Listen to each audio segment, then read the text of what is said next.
Hi, everybody. Mitch Chambam here. Thanks for joining me today.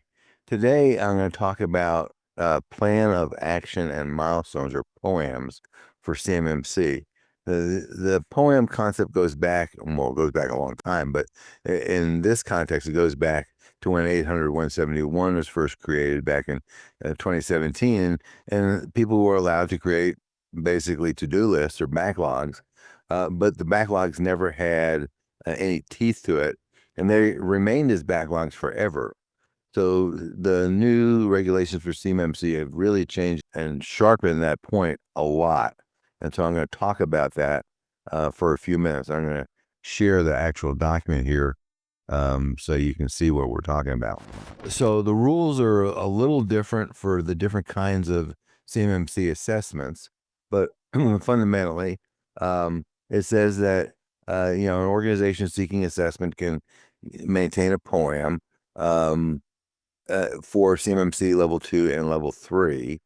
And for purposes of conducting an assessment and satisfying the requirements, you can only have a POAM for certain items. And that's really what we're going to talk about. Those items are going to be scored as not met during the assessment.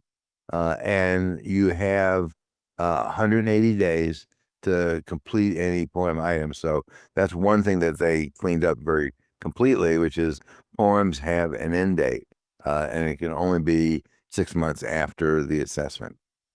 So for level 1 assessments over here, there are no POAMs allowed.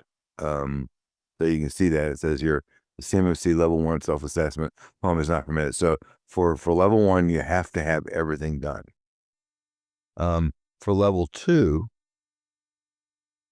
you can have POAMs, again, within that 6-month constraint, but still, in order to have a provisional pass, you have to have a score of at least 80%, which is 88, and then only certain items are POAMable. So what's not POAMable? This is kind of the guts of the conversation here.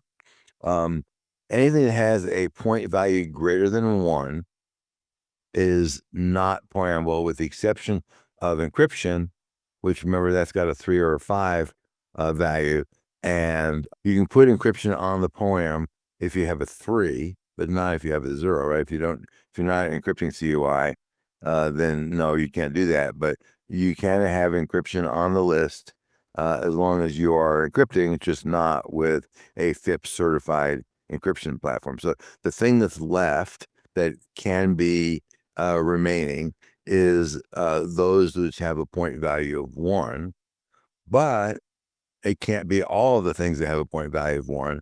It's only certain things. So what it says here is none of the following requirements can be included in the POAM. So and you can look at that, 3.1.20.22, but you can see what it is, right? Escorting visitors, it's only worth 1 point, but if you're not escorting visitors, you get a fail. Physical access logs, that's visitor logs, and managing physical access. So there's like 1, 2, 3, 4, 5 level 1 or 1 point items that can be included in the POAM. So only ones, at least 80%, no 3s and 5s except for encryption, and even these 1 point items are not in there. So that's what's going on. And then for level 3, which we're not going to talk about, you have a different set of requirements, but similar but different. So that's what it is in terms of what you have to do for the POAMs. And if you need help with that, and you might well, then please give us a holler. We know that CMMC is a heavy lift, but we got to get there. So anything we can do to help you, please let us know. Until next time, thanks for listening.